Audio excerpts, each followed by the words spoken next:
Senhoras e senhores, estamos começando mais um episódio aqui do podcast oficial do Precisava Escrever. Essa história dava um livro. Antes de começar a falar com a minha convidada, que com certeza tem muita história para contar, eu quero agradecer mais uma vez os parceiros que tornam esse projeto possível. Agradecer a Link Telecom, que é o nosso patrocinador master, está sempre aqui com a gente.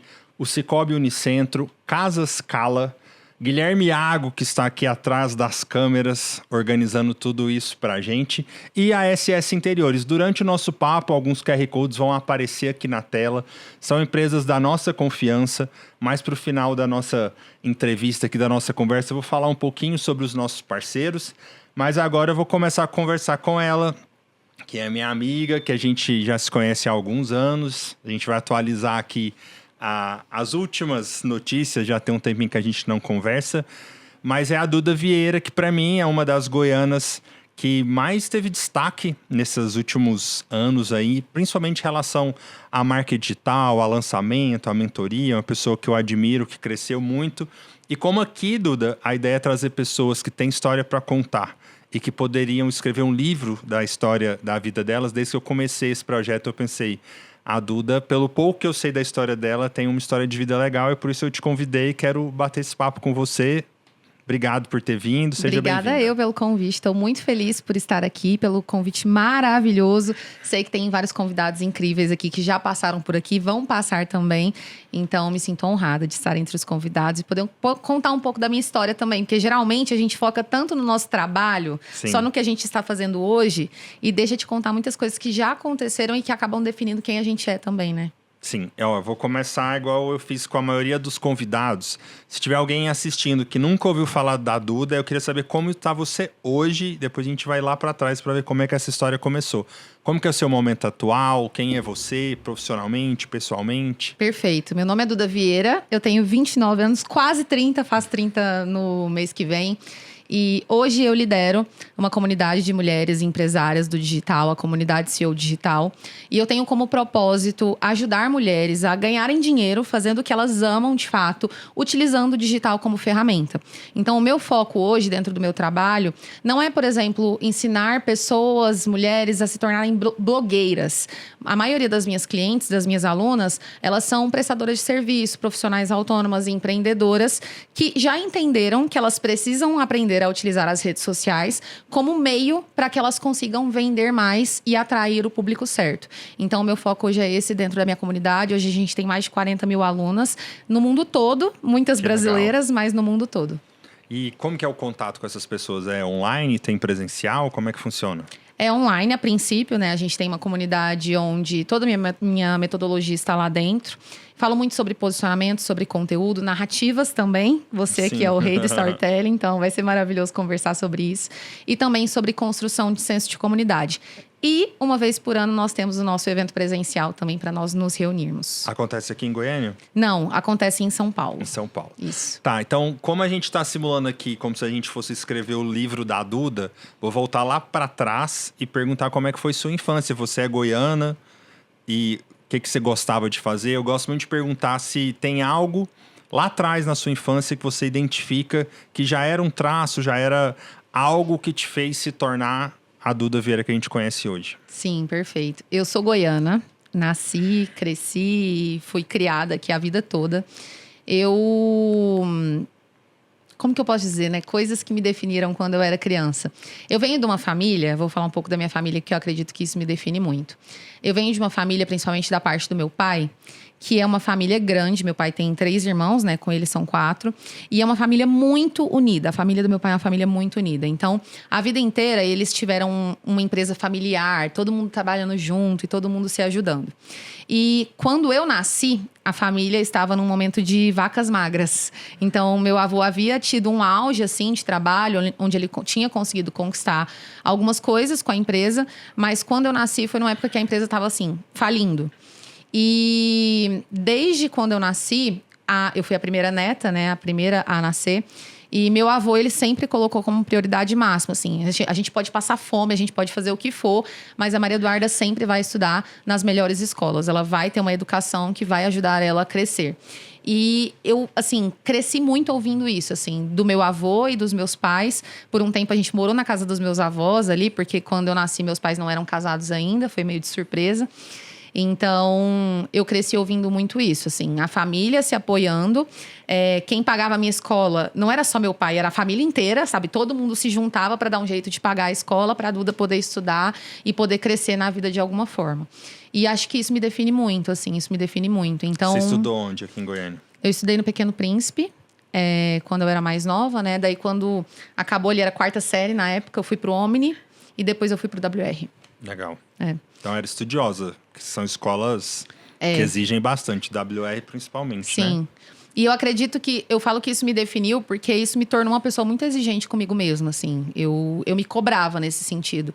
Nunca fui uma aluna do tipo, faz de qualquer jeito. Nota 6 tá boa. Não, eu sempre mirei no 10, assim, sabe? Eu sempre fui muito exigente.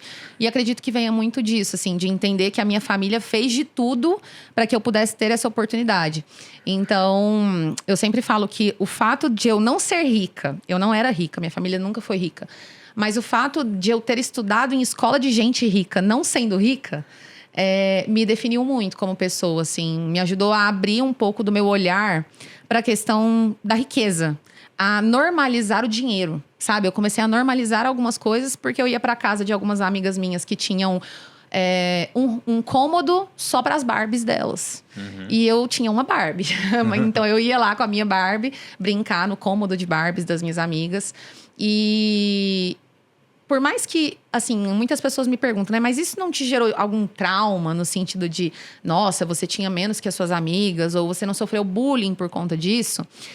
Sim, algumas situações aconteceram por conta disso, mas eu acredito que foi muito mais positivo do que negativo, sabe? Eu ter tido acesso a isso desde sempre. O meu caso é parecido, eu estudei no Visão e até hoje eu olho para trás assim e fico imaginando o quão difícil deve ter sido para os meus pais manter eu e meu irmão lá. Sim. Porque a gente era classe média assim baixa e o Visão na época era um dos mais caros. Mas também muito nessa ideia. Só que minha personalidade talvez... Não sei se eu consegui reagir tão bem quanto você. Porque em alguns momentos lá eu me sentia não pertencente, sabe? Uhum. Tipo, patinho feio, estou num lugar... Você não tinha esse sentimento? Tinha. Eu tinha esse sentimento, assim, de... Mas eu acho que eu não tinha tanta clareza, já mais velha, sim, né? Mas quando eu era mais nova, eu não tinha tanta clareza do porquê isso acontecia, sabe? Assim, eu simplesmente ia ali conforme a água ia tocando. Então, em algumas situações, sim, eu sentia que era... Por exemplo, tinha o grupinho das amigas legais da escola. Eu não fazia parte desse grupo. Mas eu não tinha tanta clareza que era em relação ao dinheiro, especificamente, sabe? Só fui tomar consciência em relação a isso mais tarde. Então, eu meio que fui normalizando muitas coisas, assim. E comecei a desejar coisas que eu não podia ter.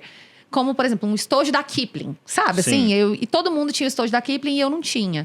E pra mim, aquilo ali, claro que eu falava, eu queria ter. Mas pra mim, acho que foi um impulsionador. Do tipo, um dia eu quero ter isso.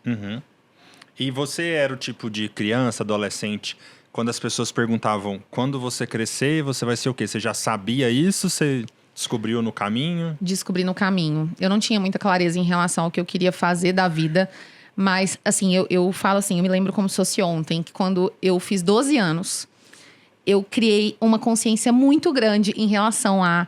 Eu quero ser rica. Assim, então eu lembro que... O que você vai ser quando você crescer? Eu quero ser rica. Não, eu vou ser rica. Então eu não sabia direito o que eu ia fazer, mas eu comecei a entender que eu queria ganhar dinheiro. E aí eu falava sobre isso com uma naturalidade muito grande. E aí meu pai até falava, gente, mas o que é isso? Quero ser rica, o quê? Eu, não, mas eu quero ser rica. E a gente tem dificuldade de falar sobre dinheiro muitas vezes, porque é um tabu muito grande, né, na sociedade como um todo. Mas eu coloquei isso na minha cabeça. Então eu não sabia direito qual era a profissão que eu queria ter.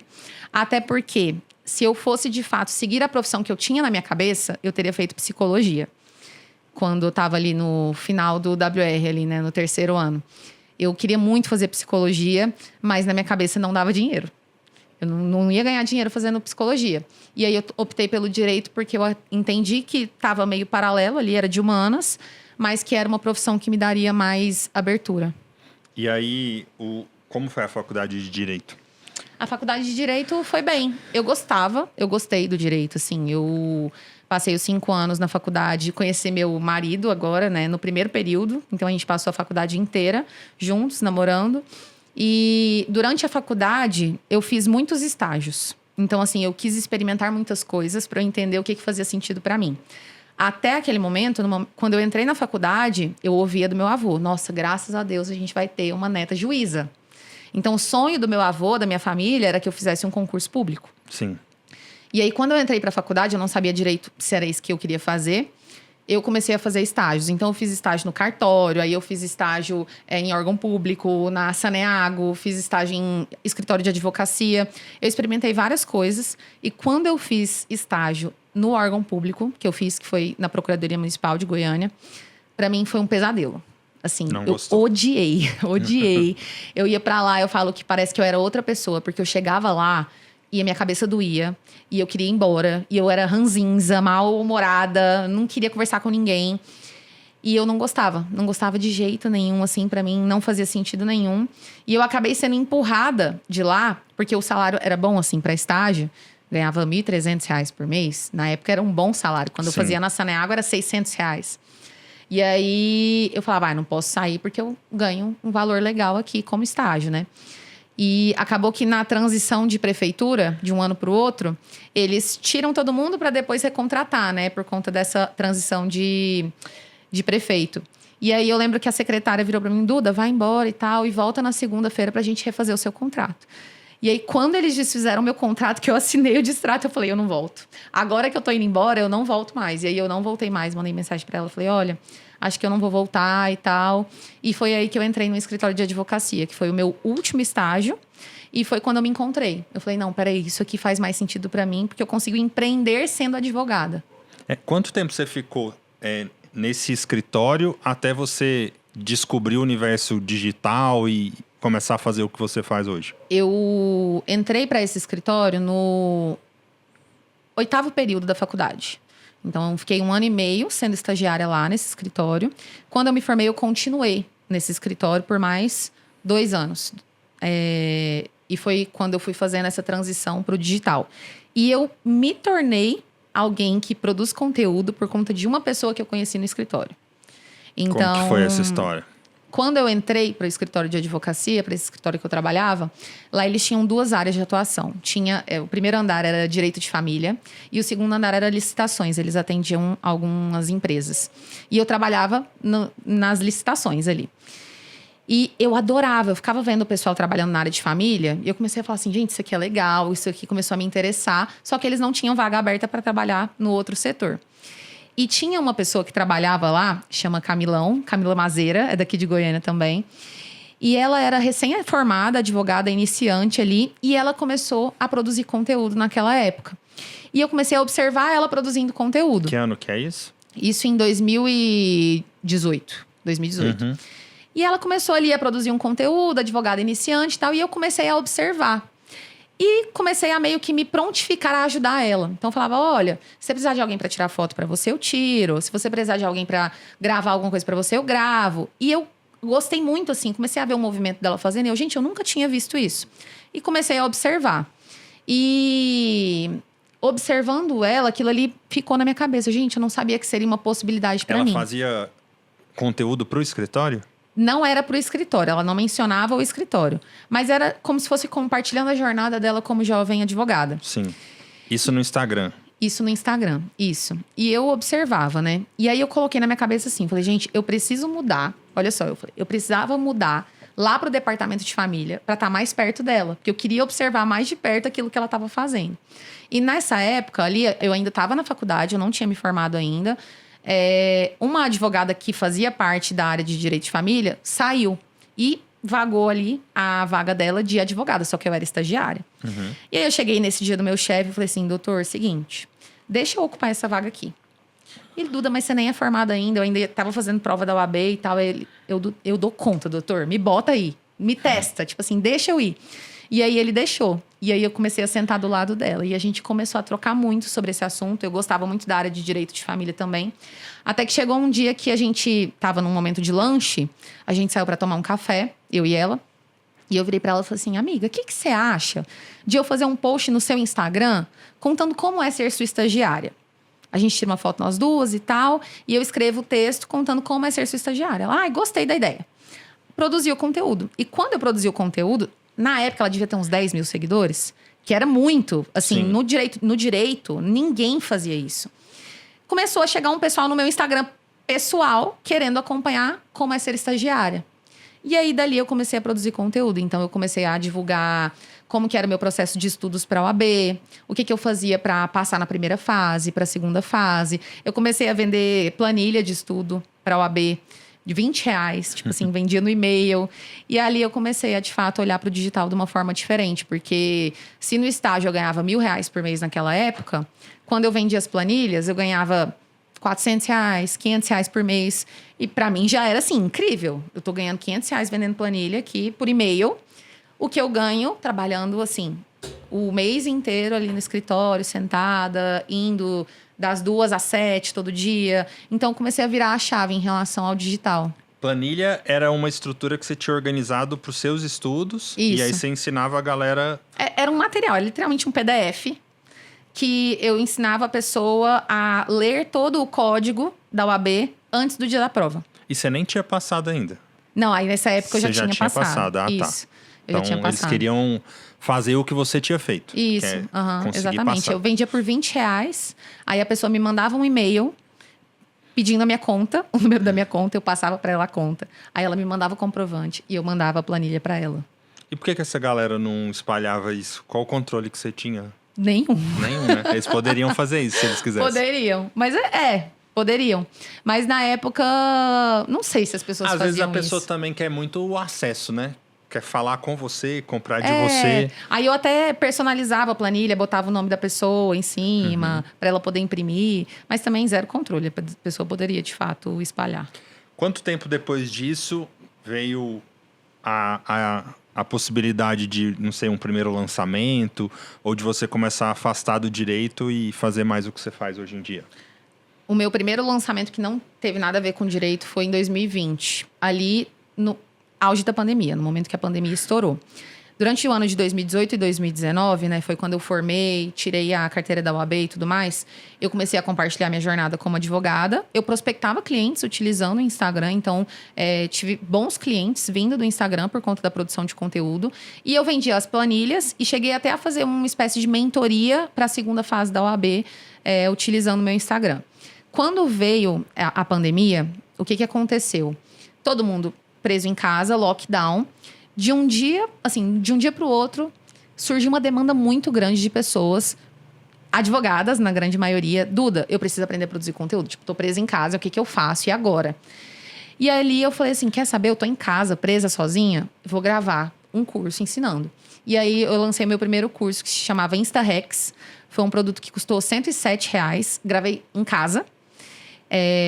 Editei do jeito que podia, inclusive nem vendi em uma plataforma de vendas. Eu criei o curso e hospedei ele num Instagram fechado. Então a pessoa comprava, eu liberava o acesso do Instagram e dentro do Instagram tinha as aulas em vídeo. E aí foi a primeira vez que eu vendi alguma coisa. Você tinha algum estudo, alguma coisa em relação a marketing digital? Algum tipo de lançamento? Eu aprendi observando. Então assim, eu comecei a observar, por exemplo, o Érico Rocha, né, que faz lançamentos há muito tempo. E, inclusive, assim, quando eu descobri que os lançamentos existiam, foi uma história muito legal. Porque tinha uma menina que eu seguia, porque ela fazia direito. O nome dela é Camila Viriato, nunca vou esquecer. Ela nem produz conteúdo mais, mas eu nunca vou me esquecer disso.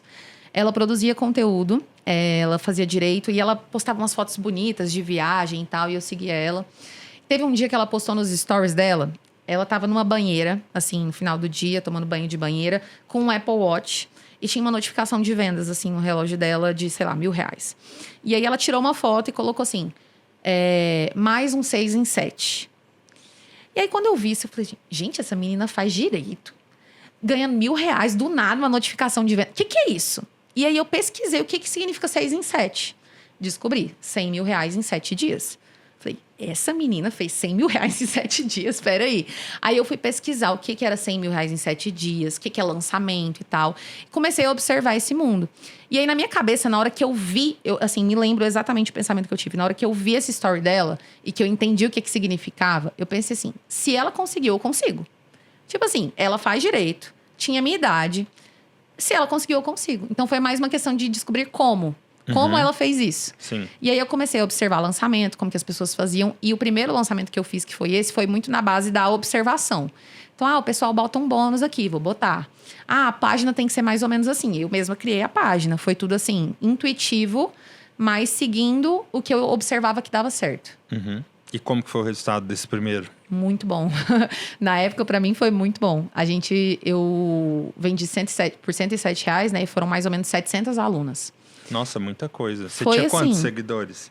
Eu tinha, nessa época, uns 15 mil seguidores. E foi só orgânico? Orgânico, total.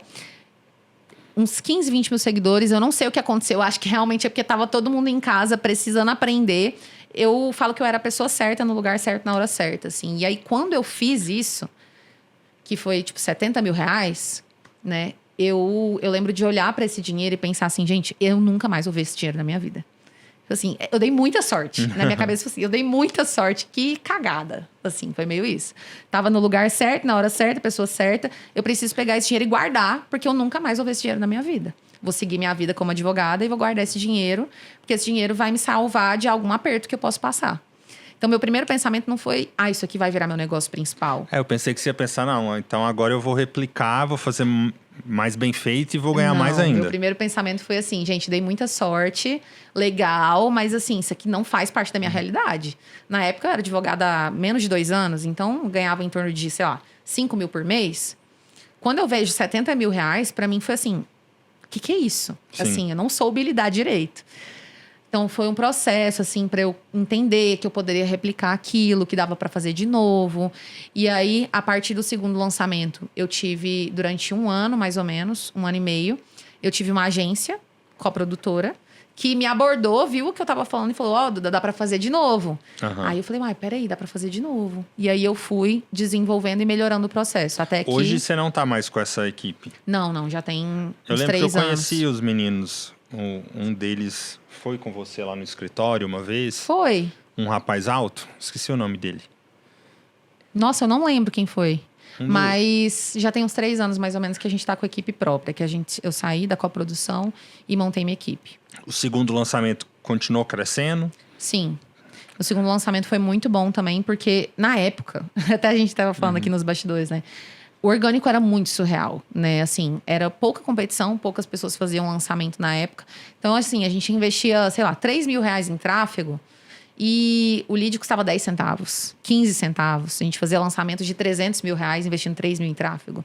Era uma proporção muito diferente do que a gente tem hoje, né? No nível de escala. Isso em 2020 ainda? Isso, 2020. Eu fiz o segundo e o terceiro lançamento em 2020. Isso que você fez lá... Hoje, você acha que é impossível fazer? Uma pessoa que tem a quantidade de seguidor que você tinha? Não acho que é impossível. Não acho que é impossível. Mas hoje, as pessoas têm que ter muito mais consciência do que elas estão fazendo. Porque na época eu não tinha muita consciência do que eu estava fazendo. Eu fui fazendo meio que do jeito que eu entendia. Foi bem amador. Né? E deu certo porque não tinha muita concorrência mesmo. Hoje, a gente tem mais concorrência. Por um lado, é bom, porque as pessoas têm muito mais consciência em relação a... Elas precisam do digital. Então, hoje eu não preciso produzir conteúdo do tipo... sabia que você precisa produzir conteúdo? As pessoas sabem disso. Eu não preciso abrir a cabeça do meu público sobre esse assunto. Mas, ao mesmo tempo, a pessoa considera outras opções antes de comprar. Então, ela sabe que tem o produto da Duda e de fulana e de ciclana. E ela vai comparar na hora de comprar. Sim. Naquela época, não existia essa comparação. Então, dá para fazer sim. Eu vejo pessoas fazendo lançamentos bons no orgânico, sem investir muito em tráfego. Só que você tem que ter uma estrutura um pouco melhor. E aí, como é que foi evoluindo isso? Você teve algum que deu ruim ou sempre foi melhorando? Não foi sempre uma linha reta, não. Eu passei por algumas dificuldades. Eu acredito que a maior dificuldade tenha sido em relação a mim mesmo. Eu demorei para internalizar essa nova identidade, sabe? Assim, porque eu entrava num conflito muito grande de... Poxa, eu passei a minha vida inteira, fiz 5 anos de faculdade, eu fazia 2 pós-graduações na época. Eu trabalhava no escritório onde o meu chefe, ele confiava muito em mim e ele queria que eu crescesse dentro do escritório, que eu tivesse uma carreira ali dentro. E eu entrei num conflito muito grande, porque eu não queria falhar em nenhum dos dois lados. Uhum. E aí eu me matava, realmente, assim. Eu trabalhava muito, saía do escritório. Ficou um bom tempo equilibrando Fiquei as duas coisas. Fiquei um bom tempo tendo uma vida dupla ali, até o final de 2021. Mas você já ganhava mais grana nos lançamentos. Sim. Mas eu achava que uma hora ia acabar. Entendeu? Eu tinha um pensamento muito escasso. Eu pensava, não, uma hora isso aqui vai acabar. Eu pensava, não, a pandemia... A hora que isso aqui esfriar, já era, não vai voltar. Então, eu fui adiando porque eu pensava que aquilo ali não ia virar um projeto real. Que era uma coisa que eu tinha dado sorte. Então, eu pensava assim, não, eu vou juntar esse dinheiro. Tanto é que eu não gastava um centavo. O dinheiro entrava e eu juntava o dinheiro. Porque eu tinha medo de acabar. Só que aí chegou no ano de 2021 ali, metade do ano... O meu pensamento foi... Nem foi no tipo, isso aqui tá dando muito certo. O meu pensamento foi... Eu tô começando a deixar a desejar no escritório. Porque eu tô com muita coisa. E eu prefiro sair do escritório com as portas abertas. Porque se um dia eu precisar voltar, ele vai querer me contratar de novo. Do que eu sair porque eu cometi um erro. Uhum. Então, eu pedi pra sair do escritório porque eu pensava, eu prefiro sair bem. E aí, eu pedi demissão, saí no final de 2021. E desde então, tô 100% no digital. 2021. Então, já vai fazer 5 anos. 5 anos, Eu costumo, como a gente está aqui tentando desenhar uma linha de um possível livro seu, de uma biografia sua lá no futuro, eu gosto de perguntar, nesse caminho, o que você considera que foi o seu fundo do poço, assim, o momento mais difícil? Meu fundo do poço? Nossa, para mim, o mais difícil, assim, com certeza, foi o início. Porque, imagina, você tá na faculdade. E você começa a produzir conteúdo estando na faculdade. Existiam muitas conversas paralelas, assim, de, por exemplo, prints de grupo de WhatsApp da faculdade, das pessoas mandando os prints dos meus conteúdos e zoando. Sim. E questionando quem é ela para falar alguma coisa. Então, via muitos olhares tortos, né, dentro desse processo. Com certeza, isso pra mim foi o mais desafiador. Mas eu sempre colocava na minha cabeça, assim... Tipo, ninguém aqui vai pagar minhas contas, sabe? Assim, essas pessoas não vão pagar minhas contas. Então, eu pensava assim, hoje pode ser que eles estejam zoando e falando, mas eu tenho certeza que daqui 5 anos eu vou estar melhor do que a maioria produzindo conteúdo. Então, eu vou continuar, porque eu tô pensando ali na frente. Esses prints era tipo um bullying mesmo, assim? Era. Pegando no seu pé? Pegando no meu pé, mas em grupos tipo que... de blogueirinha, essas coisas. Bem isso, bem caricato mesmo. Então, pra mim, na faculdade foi muito difícil, assim, ouvir as críticas... E o mais difícil, eu vou falar que foi o meu processo comigo mesmo. Assim, minha família, meus pais, eles não é que eles não apoiavam, mas eles também não botavam muita fé de que isso viraria um negócio. Então, meu pai falava, olha, não sai do escritório. Tipo, ele falava, é um absurdo você sair do escritório. Eu prolonguei muito até por conta da opinião dos meus pais. Não sai não, continua e tal, mantém. E aí, foi ficando cada vez mais difícil. Eu fui ficando muito cansada mesmo. E eu tava numa crise de identidade, assim. Pra mim, o mais difícil foi essa crise de identidade de quem eu sou. Se eu abrir mão do direito, eu vou abrir mão de mim. Assim, do que eu pensei que eu seria. Então, pra mim, foi o processo mais complicado. Foi esse processo interno, assim. Eu tive isso, ainda tenho de vez em quando. E eu converso com muitas pessoas que têm esse sentimento. Que quando você fica autônomo... Dá uma impressão assim, um dia você acorda e fala... Nossa, mas parece que eu não tenho trabalho. Porque você não vai para um lugar, bater ponto, ficar lá. E às vezes tem o cliente, às vezes não tem. Você sentiu isso, assim, de sair dessa caixa que a gente se prepara para viver nesse universo que apresentam pra gente como normal. E você começa a ser dono do seu tempo. E eu demorei para saber lidar com isso. Você falou isso agora, eu lembrei de uma conversa que eu tive uma vez. Eu já estava no digital há um bom tempo, assim. E eu fui tomar um café com o Paulo Cuenca, que inclusive mora aqui em Goiânia hoje. Você tem que trazer ele pra cá, tem que chamar ele pra vir. Eu fui tomar um café com ele, e aí a gente tava conversando, ele virou e falou assim... Não, ele falou alguma coisa, eu falei assim... Nossa, meu sonho é acordar 8h30 da manhã, 9 horas da manhã. Aí ele... Como assim? Por que você não poderia acordar 9 horas da manhã? Não, 9 horas da manhã não é horário de acordar, não. Aí ele... Mas por que não? Assim... Aí quando ele falou isso, realmente, por que não? Por que eu não posso acordar 8h30, 9 horas da manhã? Então eu ainda tinha a cabeça da CLT, sabe? Eu tinha a cabeça de que eu tenho que acordar e não, 8 horas da manhã eu tenho que estar aqui a postos, já começando a trabalhar. Eu demorei pra digerir que eu podia organizar minha agenda do jeito que eu quero. Isso é tão doido que hoje eu fui na academia num horário bem de herdeiro, eram umas 10 da manhã. E aí eu fiquei pensando, eu posso fazer isso porque hoje eu vou gravar com a Duda de noite. Então, assim, agora eu não estou trabalhando, mas hoje eu vou trabalhar até de noite. Então, a gente ficou com essa cabeça de compensar. Até hoje eu faço isso. É muito doido. A gente tem a dificuldade de desapegar ali. Hoje eu penso muito mais em trabalho do que eu pensava quando eu trabalhava no escritório. Eu brinco que a única coisa que eu sinto falta da época de advocacia era o recesso forense. Porque tinha um recesso de 20 de dezembro a 20 de janeiro. E era um deserto mental. De 20 de dezembro a 20 de janeiro, você não pensa em nada. Sim. Hoje não existe isso. Assim, eu ficar sem pensar em nada do meu trabalho.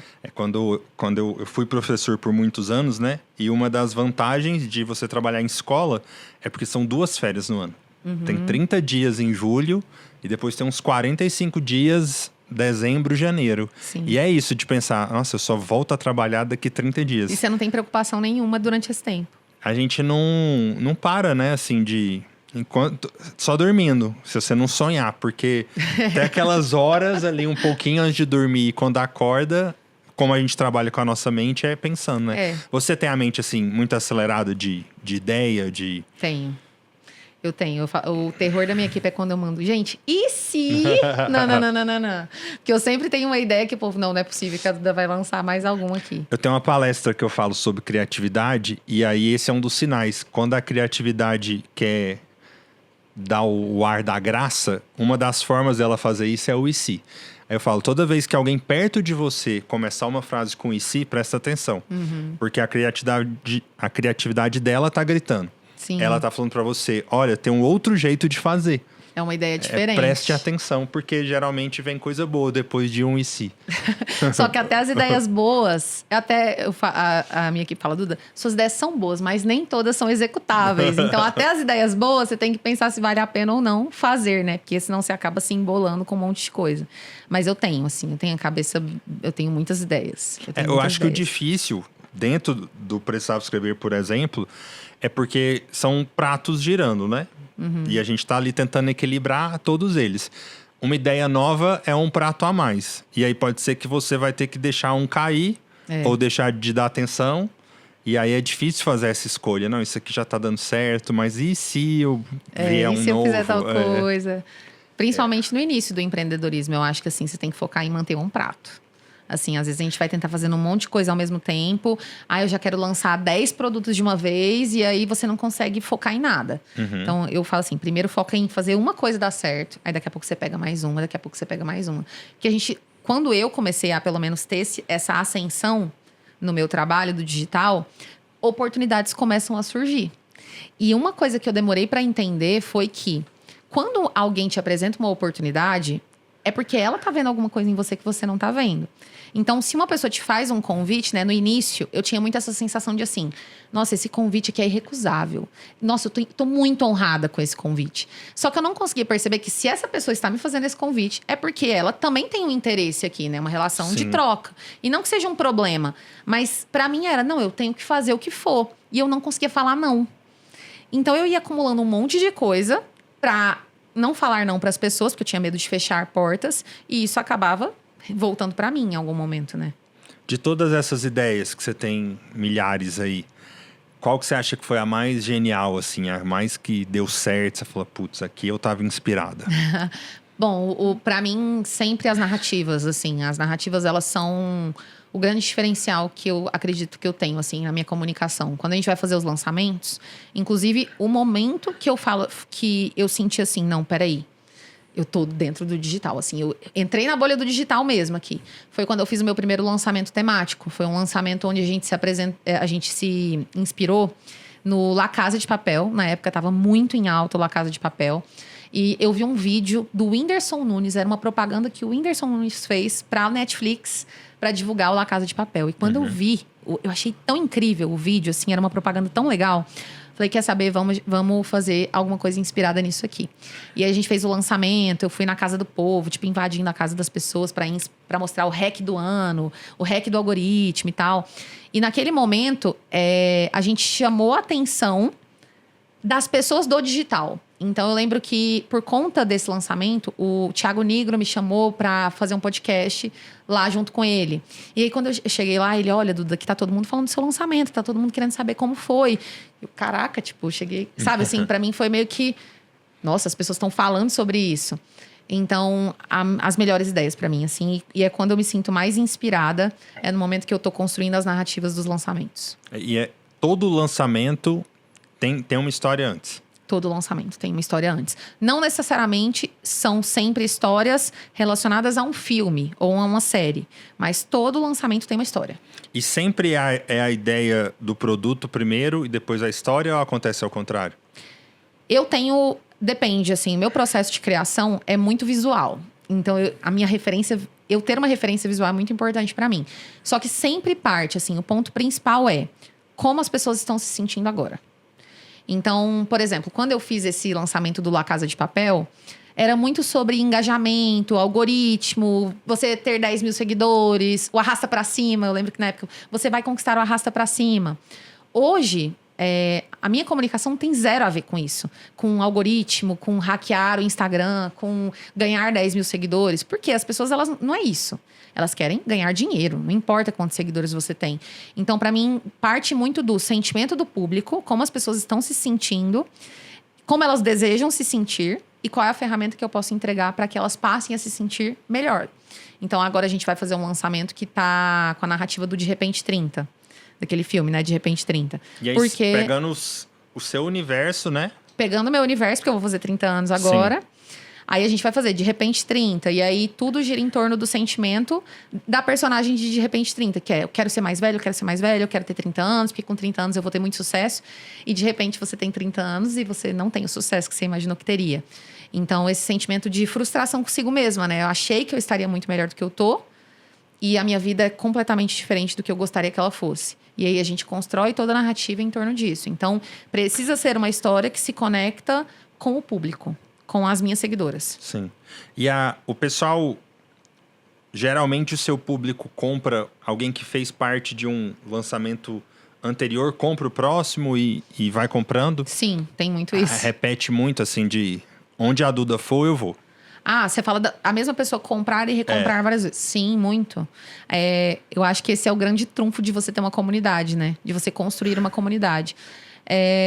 Quando a gente fala do modelo de negócio comunidade, né, que é o meu, eu falo assim, tem grandes prós e tem grandes contras também. Porque quando a gente fala de vender um curso, um produto que tem início, meio e fim, talvez seja mais fácil, no primeiro momento, você comunicar e explicar. Ah, é um curso que tem início, meio e fim, a promessa é essa aqui. Só que, quando eu vendo um curso que tem início, meio e fim, teoricamente, se o curso é bom, a pessoa vai atingir o resultado. E se ela atingir o resultado, não faz sentido ela continuar comprando, porque ela já atingiu o resultado que você prometeu para ela. Na comunidade, o processo é diferente, porque é um organismo vivo. Então, tudo que eu tenho para entregar para as CEOs, né, para as alunas, eu vou abastecendo a comunidade. Então, não é algo que tem fim. É sempre renovado, é sempre atualizado. Eu vou sempre abastecendo com novas referências, enfim. E aí, isso gera uma renovação muito grande.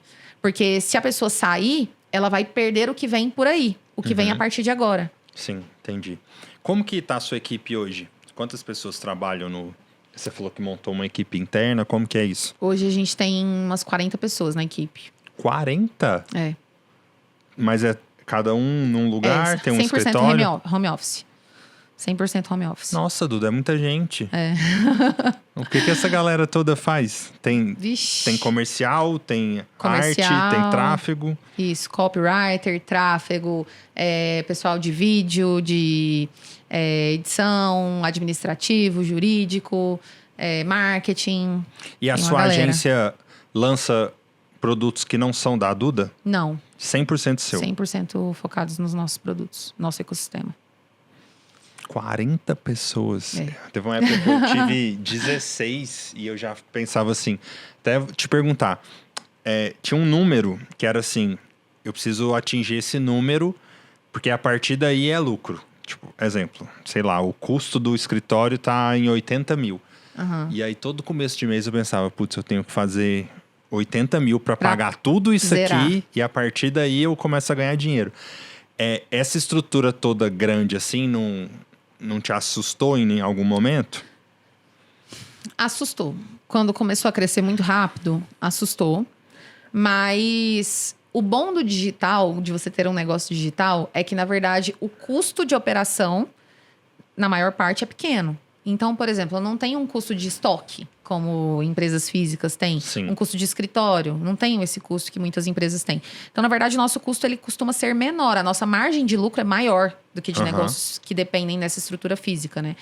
E aí entra muita gente para a equipe até para ajudar nas entregas. Então, por exemplo, dentro da minha mentoria, do clube, eu tenho pessoas que eu contrato para serem consultoras das alunas. Elas entram na entrega também com o contato com o público. Entendi. Então, não necessariamente é só para mim, mas também para entregar o que eu prometo para as minhas alunas. E essa galera, todos esses 40 trabalham exclusivamente para você ou tem gente que tá fazendo outras coisas? Tem pessoas que fazem outras coisas. Que trabalham só para mim são os líderes, né? A galera mais sênior, assim. Mas muitas pessoas, tipo designer, tem outros clientes. Ou a pessoa que trabalha com web designer também tem outros clientes. E você já teve vontade de ter o escritório da Duda? Ou você gosta dessa ideia de estar cada um no seu canto? Eu sinto falta em alguns momentos. Quando a gente faz lançamento, a gente traz as principais peças para cá. Então, vem umas 15 pessoas para cá e ficam aqui em Goiânia durante a semana. O que eu sinto mais falta, eu vou te falar, é em relação ao comercial. A galera do comercial tá junto, trabalhando, e buzina e etc. Eu acho que faz diferença. Mas, no geral, no dia a dia, não sinto falta, não. Não acho que é algo que prejudica muito, não, o resultado. O comercial, hoje, vocês têm sei lá, um grupo, um lugar que eles conversam entre si. Sim. E aí tem um treinamento para o comercial ser padronizado. Isso, sim. Você que organiza a forma que você quer que seja vendido? Você tem alguém que... Não, eu dou pitacos ali, né? Assim, do tipo, o que pode, o que não pode. Então, a gente já monta uma cartilha, por exemplo, de comunicação. Quais palavras você pode usar? Quais palavras você não pode usar? O que você pode prometer? O que você não pode prometer? Em alguns casos que são mais específicos, as minhas vendedoras mandam, Duda, tem como você gravar um áudio para mandar para fulana de tal, que ela tá com uma dúvida? Eu mando o áudio e elas encaminham.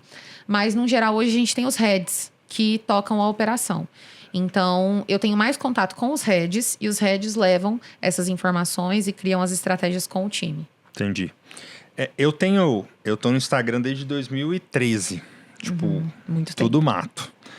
E aí, a sensação que eu tenho, queria te perguntar se você tem também, é que a plataforma tá piorando. E parece que é um jardim que tá secando e que uma hora vai secar. Isso me dá um pouco de aflição de... Meu Deus, esse algoritmo ele vai piorar até uma hora que não vai ser mais possível usar isso daqui. Aí você falou que em 2018 era uma entrega. Sim. E hoje é outra. E aí, você imagina em 2013. 2013, se você tivesse 1.000 seguidores, eu postava uma frase e as 1.000 pessoas iam ler aquela frase. Sim. Não existia Reels, não existia Stories, não existia Live. Tava todo mundo na mesma página. No feed ali. E aí, tipo, em um ano eu bati 1 milhão de seguidores porque eu era um dos poucos que criava conteúdo. Todo mundo consumia conteúdo. E hoje parece que todo mundo cria e o povo tá meio sem saco de consumir. Para onde você acha que está caminhando a internet? Te dá essa aflição? Você fica tranquilo em relação a isso? Hoje eu ainda não vislumbro outra rede social que vá substituir o Instagram. Eu vejo outras redes crescendo. Por exemplo, o TikTok cresceu muito. Eu tinha, até se me perguntasse, 2 anos atrás, eu tinha um preconceito com o TikTok. Hoje eu não tenho, eu produzo no TikTok. E eu visualizo uma estratégia para o TikTok. Mas para venda, para mim é Instagram. Assim, não tem como a gente substituir. Então, por exemplo, como que eu enxergo hoje? Eu vou viajar para São Paulo. Eu quero um restaurante em São Paulo. O que eu vou fazer? Eu vou entrar no TikTok, restaurante São Paulo. Aí eu vejo lá os vídeos. Quando eu vou, de fato, analisar os pratos, se é isso mesmo, eu vou entrar no Instagram. Vou entrar no Instagram do restaurante e eu vou analisar se é isso mesmo que eu quero. Então, a decisão de compra tá no Instagram. Eu não vejo uma pessoa contratando uma mentoria ou comprando um curso pelo TikTok 100%. Então, eu vejo o TikTok como uma ferramenta de educação. É uma ferramenta de busca, como o Google. Que eu vou encontrar um conteúdo lá. Descobri a Duda, descobri o Rafa. Vou seguir no Instagram. E lá no Instagram, eu vou decidir comprar dessa pessoa. Então, para mim, o Instagram ele continua sendo um funil de venda perfeito. Com certeza, o alcance diminui, né? Porque temos mais pessoas consumindo, mais pessoas produzindo. E como temos mais pessoas produzindo, o algoritmo ele tem que entregar 100 vezes mais conteúdo para as mesmas pessoas. Porque as pessoas não vão se replicando, só se replica a quantidade de conteúdo. E aí, isso vai fazendo a divisão ficar dividida. Hoje, para mim, o Instagram é sobre repetição de formato. Assim, é você encontrar um formato e repetir várias vezes. O que eu vejo as pessoas tendo mais sucesso é nesse ponto. E você tem muito isso, né? Você tem o seu formato muito bem consolidado. Mas quando a gente olha para, por exemplo, aquele cara do... vamos fazer um miojo hoje, um yakisoba hoje, que ele faz aquela voz. É o mesmo vídeo todas as vezes. Sim. É o mesmo formato. E aí, mesmo quando eu vejo outras pessoas referenciando ele, eu lembro dele. E é impossível você ignorar um conteúdo dele, porque é muito característico.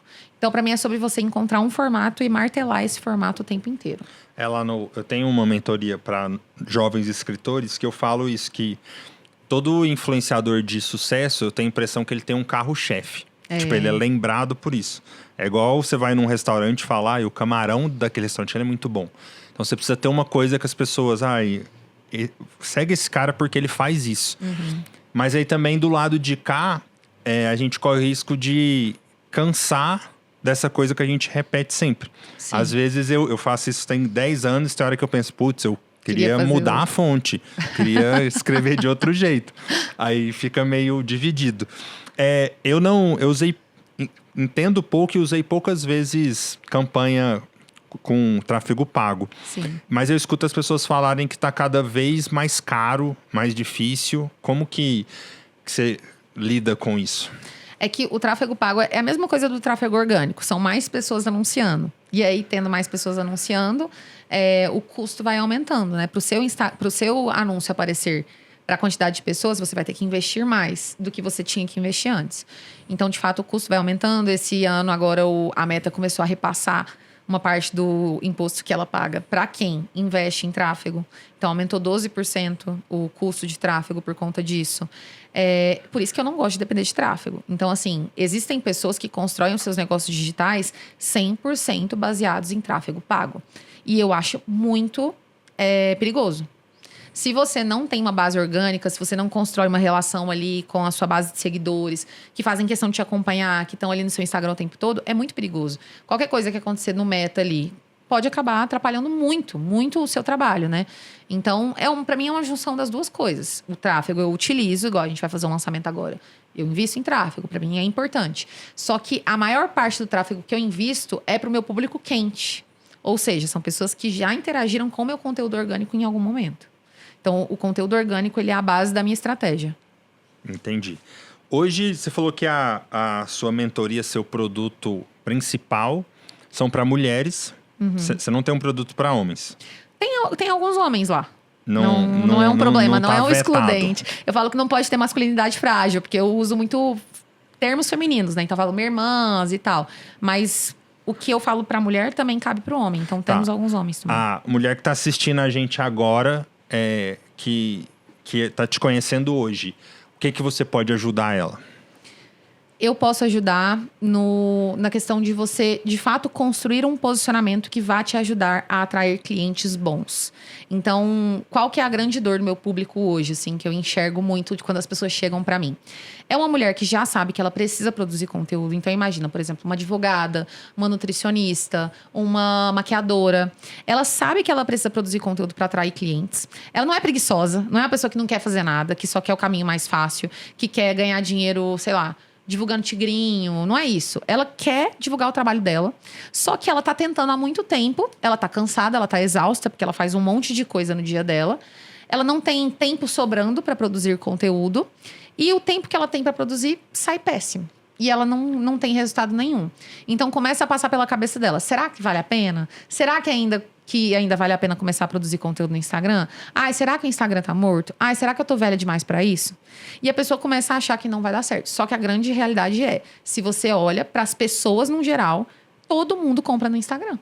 Você compra, não compra? Sim. Eu hoje, sei lá, 90% das minhas compras são online. Na pandemia, assim, isso mudou completamente a forma que as pessoas consomem, né? Então, você pode tentar dizer pra você mesmo que as pessoas não compram mais no Instagram e não consomem mais. Mas a verdade é que você passa o dia inteiro no seu Instagram. As pessoas passam o dia inteiro no Instagram. Então, é você se posicionar de modo que isso não se torne muito pesado pra você, de você ficar o dia inteiro produzindo conteúdo, mas com uma estratégia que vai trazer os clientes certos. É nisso que eu ajudo. Unindo posicionamento, conteúdo e narrativas.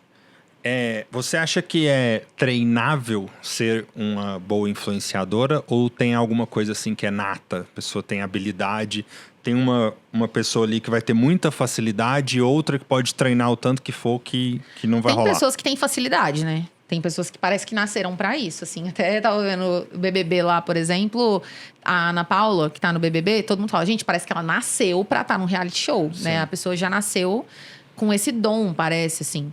Eu não sou essa pessoa. Eu não nasci com o dom da comunicação. Se você for ver os meus vídeos lá do início, eram terríveis, péssimos. Até hoje eu pego pra gravar alguns vídeos que eu fico muito tempo pra conseguir tirar uma mensagem ali que eu começo a gaguejar. Então, pra mim, não é natural. Só que a pessoa tem que querer. Assim, tem que ser inegociável pra ela. Então, pra mim, o digital é a única opção. Não existe qualquer possibilidade fora disso aqui. Eu tenho que fazer dar certo. Se a pessoa estiver disposta... Até estava vendo um vídeo esses dias do MrBeast, que é um grande produtor, um dos maiores do mundo, né? E ele fala, você quer crescer? 100 vídeos em 100 dias. Faz 100 vídeos em 100 dias. Eu duvido que no 100º dia você não vai estar muito melhor. Mas poucas pessoas estão dispostas a fazer isso. Eu vi esse corte dele, que aí a conclusão que chega é que quase ninguém chega no 100, né? Isso, quase ninguém vai ficar 100 dias. Vai parar na metade. Vai parar nos primeiros 30 dias. O que é o mais difícil para você do seu negócio?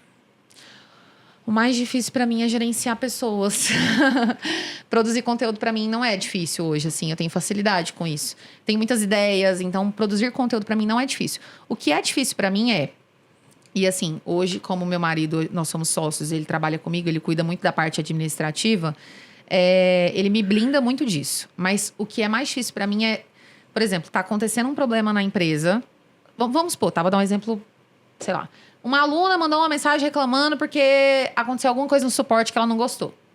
Se isso chegar até mim, isso vai me impactar emocionalmente. Sim. E aí, pra mim, é difícil desvencilhar esse sentimento e falar, não, eu tenho que postar uma story agora rindo. Então, pra mim, o mais difícil é isso, assim, separar as emoções e não deixar uma coisa que tá acontecendo aqui influenciar no meu conteúdo. Então, por isso que hoje, assim, meu marido, ele só vai trazer pra mim um problema se for um problema que eu realmente preciso me envolver. Se ele consegue resolver sem eu estar envolvida, ele vai resolver. Porque isso acaba influenciando no resultado que eu tenho no meu conteúdo. Hoje ele tá 100% também na empresa. Sim, 100%. Então, você tirou mais uma pessoa Tirei, do direito. Tirei. Eu vim primeiro, aí um ano e meio depois ele veio também. Como que você imagina o futuro da sua empresa? O que vocês precisam evoluir? Como é que você se enxerga daqui 10 anos?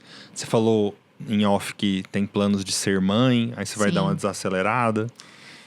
Não diria uma desacelerada, mas assim, os meus planos para 2026 são organizar a empresa para que no ano que vem eu possa engravidar e isso não impacte muito os resultados da empresa. Então, já estou planejando isso, programando isso, automatizando processos que ainda não estão automatizados, treinando mais as lideranças para elas assumirem algumas coisas. Mas eu não pretendo, por exemplo, parar de trabalhar porque eu engravidei, a não ser que que a gravidez ela é muito incerta, né? Pode acontecer alguma coisa que você não está esperando, enfim. Mas para nossa empresa, pensando assim no longo prazo, eu quero cada vez mais conectar o online com o offline também. Então, eu vejo cada vez mais... Isso é um movimento que já acontece. Por exemplo, todo mês, as CEOs de várias cidades, elas organizam café da manhã, jantares e tal. Então, eu vejo muito essa junção do online com o offline. Eu quero ter produtos também. Produtos físicos que agreguem ali o ecossistema das alunas e crescer bastante no digital também, na comunidade. Assim, para mim, o foco é a comunidade sempre. Quanto dessas mulheres, quanto você falou que tem de alunas, de pessoas mais de na 40 comunidade? mil. Você conhece 10% disso? Presencialmente? Ou nem isso? Já conheço muitas por conta dos eventos presenciais. Sim. Como a gente faz os eventos, assim, para mim o evento é um ápice do momento do ano, assim, para mim. Porque quando a gente tá no online, parece que a gente não entende direito o impacto do trabalho que a gente tá fazendo, né? E aí, quando chega no evento presencial, para mim nossa, é por isso aqui que eu tô fazendo. O último foi 25. Foi. Quantas pessoas vieram ou foram para São Paulo? A gente a gente limitou para 1.000 pessoas. Em 2024, nós fizemos para quase 3.000. E aí foi meio caótico para mim. Achei muita gente. Chega num momento que você não tem mais controle, né, assim, do que tá acontecendo. Porque quando você vai fazer um evento para 3.000, o espaço, você não pode escolher qualquer espaço. Você tem que escolher um galpão branco que você tem que encher de um monte de coisa. E eu priorizo muito a experiência também, assim, sabe? Então, eu preferi diminuir o tamanho para proporcionar uma experiência mais premium no ano de 2025. E eu gostei mais desse formato. Mas aí é escassez. Quem chega primeiro, quem faz inscrição primeiro, garante vaga. A gente coloca as vagas limitadas. Quando que vai ser o de 2026? Vai ser em novembro. Não tem a data específica ainda, mas novembro. Sempre no final do ano. Aí tem uma sequência de palestra, de conteúdo? Sim. Passa o dia com vocês? Passa o dia, a gente faz... leva convidados especiais. É uma entrega intensiva da metodologia, digamos assim. E um momento de celebração também, que a gente tem o happy hour, a gente toma vinho juntas e tal. É um momento de comemoração. Legal. Como a gente está num podcast, chama Essa História Dava um Livro, eu tenho que te perguntar, você já publicou um livro? Tem vontade? O que está faltando? Ainda não, tenho vontade. Mas eu não sei, eu até vou te perguntar sobre isso. Pergunte. Eu tenho um pensamento que eu sou assim, gente, tenho 29 anos. Eu falo assim, é muita prepotência da minha parte eu escrever uma biografia. Geralmente, uma das resistências que eu tenho quando eu ofereço esse serviço de ghostwriter para escrever biografias é porque, mesmo a pessoa com 60 anos, ela fala, putz, eu ainda vou viver mais 20 anos. Sim. Só que se a gente tiver sempre esse raciocínio, sempre vai ser uma homenagem póstuma, porque a gente não sabe, né? O que eu falo é muito de escrever o livro, o seu caminho até aqui. Não é que acabou aqui, mas assim, e o seu livro, eu acho que ele seria metade biográfico, mas muito também de inspiracional. Eu falo assim, a maioria dos livros que eu escrevi são pessoas improváveis. Tipo, eu tinha tudo para dar errado e deu certo. Ou sim, a minha vida parecia que é o seu caso. Eu planejei ela todo para um lado e foi para o outro. E apareceram desafios no caminho. E eu tenho certeza que você criou uma metodologia, né? Eu acho que o seu livro não iria entregar 100%, afinal de contas você precisa que a galera continue lá no curso, mas uma parte dessa metodologia dava para estar no livro. Isso, eu visualizo mais nesse sentido, assim. Claro que a história está envolvida, mas eu queria fazer um livro que tivesse uma metodologia sendo entregue, né? Que estivesse, de fato, ensinando algo. Eu já escrevi 16 livros nesse formato, e aí tem duas coisas muito interessantes que acontecem. Que eu acho que você já deve fazer isso, posiciona muita pessoa para se tornar um palestrante, porque o livro abre essas portas, e também vira um topo de funil. Porque o livro chega em pessoas que nunca ouviu falar de seu nome, e lá vai ter um começo da metodologia e falar, eu quero aprofundar. E a pessoa aí vai se torna e entra. Sua cliente. Então é legal. E aí outra coisa que eu queria te falar é que talvez entre as suas CEOs aí, tenha pessoas que tenham vontade de escrever um livro. E aí você pode me indicar e a gente fazer as coisas juntos. Tem um formato que eu tenho feito agora que é bem interessante, que é um formato de coletânea. Porque às vezes a pessoa tem uma história para contar, mas ela não quer... Ela ou não tem conteúdo, ou não quer investir para isso, de fazer um livro inteiro. Então, por exemplo, a gente está fazendo um de médicos aqui em Goiânia, que são 10 médicos que se juntaram, me contrataram, e aí cada médico vai ter um capítulo. Legal. Então, essa história dava um livro medicina, e são 10 histórias 10 pessoas emocionantes. Escrevendo. Mas são histórias deles mesmo, assim, deles na medicina. Mas aí eu tento pegar um eixo, né, entre as histórias. São todas histórias que inspiram, histórias de pessoas que tiveram dificuldades e venceram. E quanto tempo... Agora eu vou te perguntar, né? Eu tô te Manda ver. Quanto tempo dura o processo, assim, para escrever o livro? Eu já fiz livros em 4 meses. E, por exemplo, eu tô escrevendo aqui em Goiânia o livro do Hospital Araújo Jorge, que é um livro de 70 anos do hospital. Aí eu tô entrevistando pacientes, médicos, colaboradores. Esse livro já vai para 1 ano e meio. Então, assim, depende da complexidade. Se for um livro, a pessoa contando a história dela, só uma pessoa só falando, geralmente a gente pede de 4 a 6 meses. E daí tem que entrar em contato com a editora para publicar. Aí são 2 formatos, né? Tem gente que faz como são os meus livros, que é um livro independente. E aí eu te entrego 1000 livros no final e você faz seu evento para vender, põe na Amazon, faz o que você quiser. Ou a gente pode fechar o livro em formato de PDF, só o e-book, que aí você vai correr atrás de uma editora, de alguma coisa. Como você é uma pessoa que já está forte no digital, eu acredito que você conseguiria. Tem a editora Gente, tem algumas aí que são fortes nisso, Sim. assim. E o livro, ele abre... Às vezes, ele vai ser uma ponte, né? Porque ele abre portas, ele te coloca em lugares que... Com certeza. Acho que é Já quero. pra você pensar. Né? E pra mim vai Um ser projeto prazer. legal. A gente O podcast surgiu a ideia porque foi até eu fazendo o livro da Saga, do grupo Saga aqui.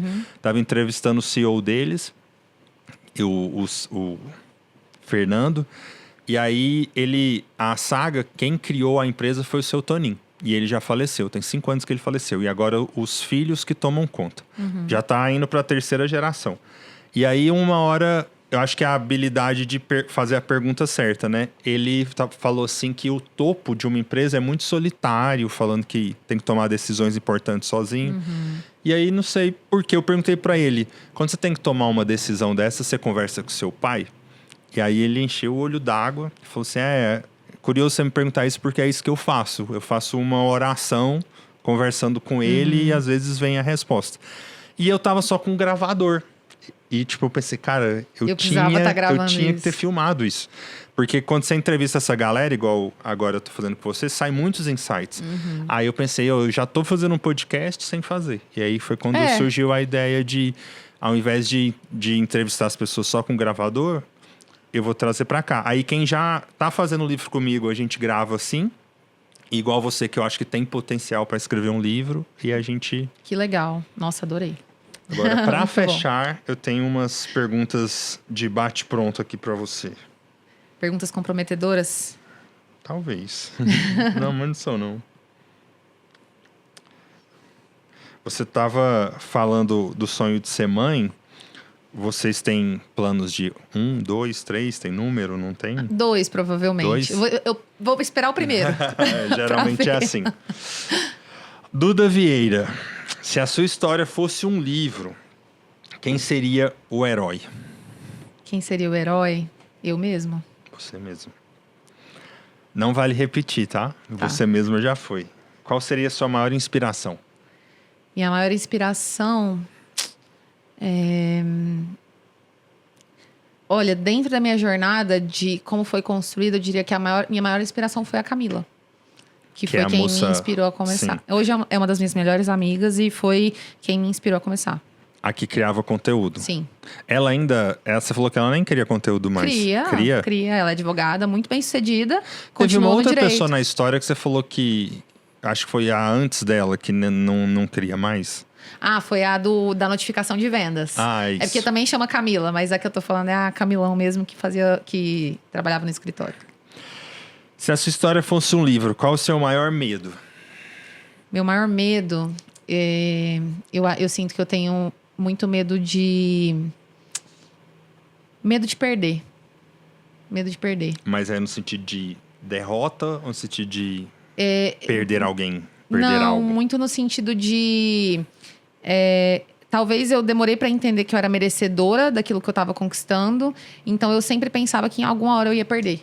Que você falou que no seu primeiro lançamento, você falou, foi sorte, vou guardar, porque... Eu tive esse pensamento por muito tempo e até hoje eu preciso lidar com isso, assim, será que eu sou merecedora disso, assim? Então, eu sempre tive muito medo de perder o que eu estava conquistando. Sim. Qual seria a trilha sonora? Trilha sonora? Nossa, eu sou muito péssima com trilha sonora. Uma música que te inspira, ou que você está escutando muito. Uma música... Te emociona. Eu gosto muito de...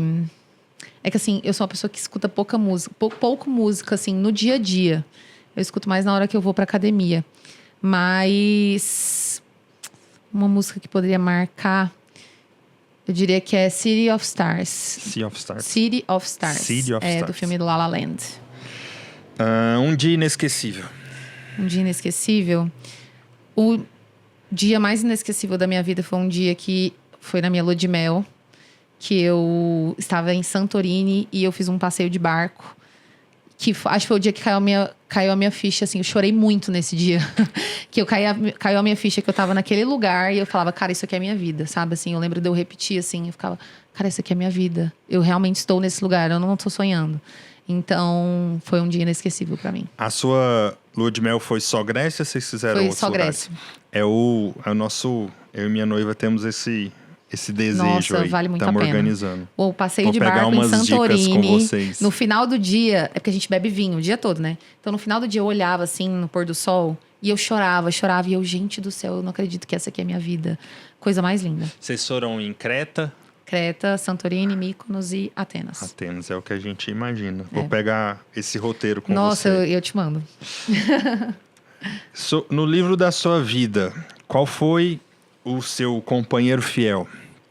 Meu companheiro fiel foi... Nossa, tem muitos, assim. Minha família é muito companheira fiel. Mas eu vou falar meu avô, que já faleceu, assim. Mas ele sempre foi muito.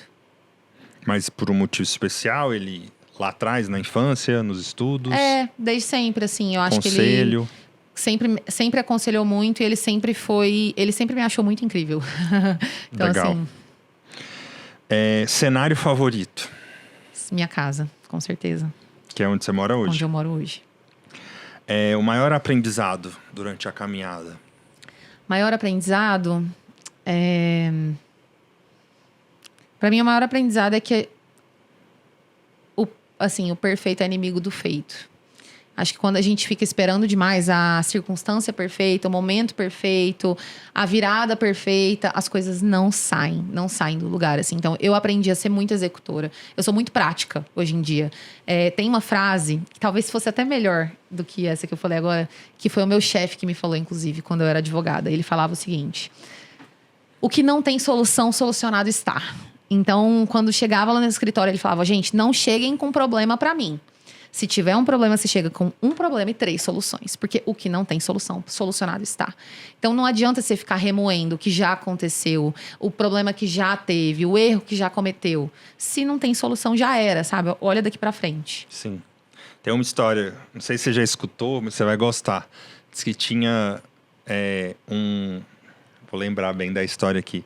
O cara chegou numa floresta que falaram que lá morava o melhor atirador de flecha, de arco e flecha do mundo. E aí ele foi passando nas árvores e toda árvore tinha um alvo com uma flecha assim, bem no meio. O cara não errava uma. Aí outro alvo, flecha no meio. E ele procurando esse cara, esse arqueiro, aí ele encontrou. Aí quando ele encontrou, ele falou assim, cara, tem muito tempo que eu tô te procurando e eu queria saber qual que é seu segredo. Como que você nunca erra uma flecha? Aí ele falou assim, não, meu segredo é simples. Primeiro eu atirar a flecha, depois eu pinto o alvo. É isso. Que é o que você tá falando. Perfeito. Tem outra frase legal também, que é pule do avião e depois o paraquedas abre. Porque se você ficar testando o paraquedas infinitamente com medo de saltar... Sim.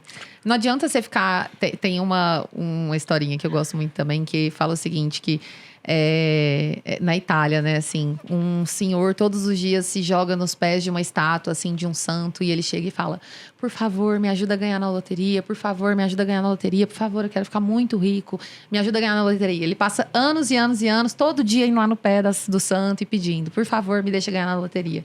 Até que um dia o santo vira pra ele e fala assim, por favor, compra o bilhete. Tipo, você fica a vida inteira pedindo por uma oportunidade, mas você não faz por onde, né? Não faz sua parte.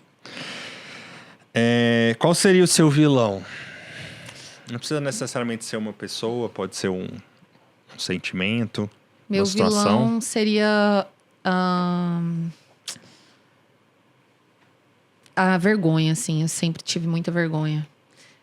Aprendi a lidar com isso porque eu realmente... Foi uma questão de eu preciso dar um jeito. Então, eu batalhei com isso. Mas eu sempre tive muita vergonha, assim. Eu não sou uma pessoa naturalmente carismática, naturalmente, assim, extrovertida. Eu sou muito introvertida.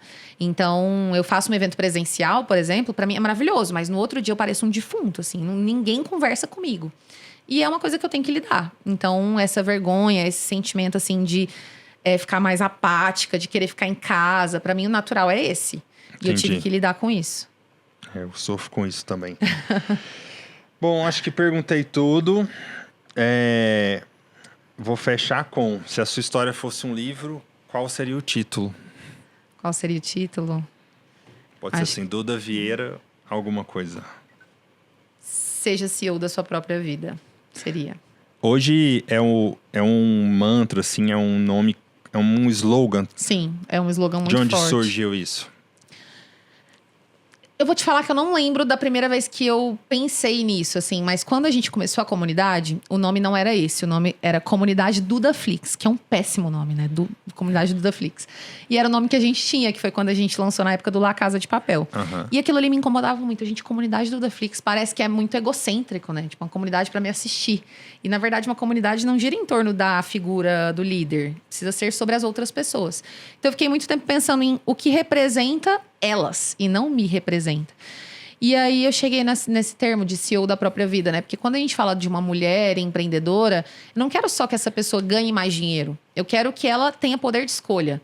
Que ela possa escolher quem ela atende. Que ela possa escolher qual produto ela vende. Qual conteúdo ela quer criar. Então, se tornou um símbolo para mim muito forte. E dentro da minha jornada, né, como saindo ali da advocacia e indo para o empreendedorismo, uma coisa que me marcou muito, que estava muito atrelada a essa frase, era que quando eu trabalhava no escritório de advocacia, o meu chefe, ele todo dia chegava às 18 horas e ele tirava o sapato. Então, ele tirava o sapato e ficava sem sapato no escritório. E eu ficava com ele até fechar todos os dias, até 8h30 da noite. E eu, de salto, não podia tirar o sapato. E eu ficava pensando assim, nossa, ele é muito CEO da própria vida, né? Tipo, ele tá aqui no escritório, o escritório é dele. Então, assim, não tá nem aí se eu tô incomodado ou não, se ele tá com sapato, se ele tá sem sapato. E ele vinha e colocava o pé na mesa, que assim, ó. E eu lá com o pé doendo, de escarpão, e não podia tirar o sapato. E aí eu coloquei na minha cabeça, nossa, o dia que eu puder botar o pé em cima da mesa, eu vou ser muito CEO da minha própria vida. E aí, a primeira coisa que eu postei quando eu pedi demissão do escritório foi uma foto minha com o pé na mesa, assim, CEO da própria vida. E isso ficou na minha cabeça e se tornou um símbolo mesmo da comunidade. Eu sinto muito isso quando... Às vezes eu tô viajando. Eu lembro claramente uma vez que eu tava na Suíça, num café. E aí eu abri o meu computador e tava escrevendo um texto. Acho que era o livro de um cliente. E eu pensei, caramba, velho. Eu tô trabalhando, aqui, tomando um café. Tipo, um lugar maravilhoso, assim, na Suíça. Eu não conhecia essa expressão, mas senti isso. De falar, meu Deus, que privilégio. Sim. E aí lembro da época que eu tinha que bater ponto e tal. Né? Aí vem a gratidão. Pedir permissão pra assim, ir no médico. Pra mim era terrível. Nossa, tô passando mal e tem que pedir permissão pra ir no médico. Então são umas coisas que são bem marcantes. Aí tem que, lá no caso da escola, leva o atestado depois. Levar atestado, exatamente. Vou, pra fechar, primeiro agradecer. Você gostou da conversa? Adorei. Foi bom? Foi ótimo. Então, vou te pedir para você olhar para aquela câmera ali e mandar um recado final para a galera que acompanhou até o final, falar suas redes sociais, convidar as seguidoras, quem acompanha aqui o podcast, para entrar aí para sua mentoria, te acompanhar. Fica à vontade. Meu recado final ainda mais puxando aqui o nome do podcast, né, dessa questão da nossa história se tornar um livro. Eu vejo que muitas pessoas, e eu me incluo nisso, as pessoas deixam de contar as próprias histórias porque elas sentem que as histórias não são interessantes o suficiente. A minha história é muito comum, a minha história é muito simples, não tem nada de especial. E eu penso isso também. Quando eu olho pra minha história, eu penso, poxa, não aconteceu uma baita tragédia pra eu falar, nossa, aconteceu isso e aquilo. E eu tinha essa relutância, né, de contar a minha história porque eu pensava que era muito simples, era muito comum. Mas quando a gente olha para isso, a sua história comum é o que vai gerar conexão com as outras pessoas. As pessoas vão se identificar com isso. Então, conte a sua história, porque além de você ser a protagonista da história, né, você também é a roteirista. E você tem o poder de direcionar a sua vida. Então, a sua vida não precisa ser do jeito que ela é hoje, exatamente se você não estiver num lugar que é o lugar que você quer ocupar. Você pode... Eu falo que é como se você criasse uma persona mesmo. Cria uma persona de si mesmo. Como que você quer ser? Qual lugar você quer ocupar? Como que você quer que seja a sua história, a sua vida? Que ainda dá tempo de mudar muito. Então, encorajo principalmente mulheres, né? A se tornarem livres financeiramente, para que vocês tenham poder de escolha na vida de vocês e vocês possam ir para onde vocês querem ir, viver a vida que vocês desejam viver. E nunca é tarde para isso acontecer. É isso. Muito obrigada. Vou agradecer mais uma vez aqui a Duda, agradecer os nossos parceiros, agradecer você que acompanhou mais essa entrevista, esse bate-papo aqui até o final. Sempre deixo um recado aqui, ó. Se você está nesses 2 momentos da vida que eu estou em um deles, que é o momento de mobiliar a sua casa, eu quero colocar o QR Code aqui na tela e te indicar a SS Interiores. Eu e minha noiva ficamos apaixonados nessa loja e é a loja que a gente escolheu para comprar os nossos móveis, para mobiliar o nosso lar, o nosso sonho. Então, se você está nesse momento, te aconselho a conhecer a SS Interiores. Agora, se você está num momento um pouquinho para trás, que é de construir a sua casa, se você quer morar em um desses grandes condomínios dos sonhos que tem aqui em Goiânia, a minha indicação para você é a Casa Scala. É a empresa ideal para escolher o seu lote, para fazer o projeto junto com você e construir a casa dos sonhos que você tanto sonha em morar, tá bom? A parte difícil, que é a de construção de obra, você deixa com eles e você só entra para dentro com a casa 100% pronta. Entra no QR Code, que eu tenho certeza que é uma ótima opção para você. E para finalizar, mandar um abraço pro pessoal da Link Telecom, melhor internet desse estado. A Link está presente nos grandes eventos aqui do estado de Goiás e não poderia ficar de fora aqui do nosso podcast. Cicobi Unicentro BR mandou um presente aqui para a Duda, que eu vou entregar daqui a pouco. Muito obrigado pelo apoio. Espero que vocês tenham gostado desse papo. Semana que vem estaremos aqui de novo. Muito obrigado, um abraço e até a próxima. Tchau, tchau. Obrigada.